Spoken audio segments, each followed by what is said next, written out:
Avvalgi videoda Amerikaning ko'p universitetlarga 100% grant yutsangiz ham kamida 5-6 ming dollar to'lashingizga to'g'ri kelishini aytgandim. Endi esa uni qanday qilib to'lash haqida gaplashamiz.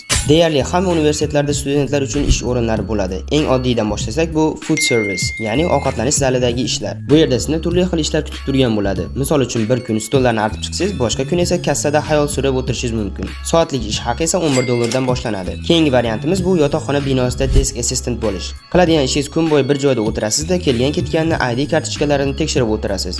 Eng oson ish shu bo'lgani uchun ko'plab studentlar bu joyga kirishga urinadi. Shuning uchun soatiga atiga 9-9,5 dollardan topa olasiz bu yerda. Agarda peshona termas miyangizni ishlatib pul topaman desangiz, TA-likka topshiring. Teacher assistant, ya'ni professor yordamchisi sifatida klassdagi studentlarning yangi mavzularni o'rganishida yordam berasiz. Lekin bu ishga kirishni talablarini ishtahasi ancha baland. TA bo'lish uchun eng kamida yordam bermoqchi bo'lgan faningizda 2 qadam oldinda bo'lishingiz kerak. Qisqa qilib aytganda, 2 yoki 3-kurs bo'lmagunicha TA-likni faqat tushingizda ko'rasiz.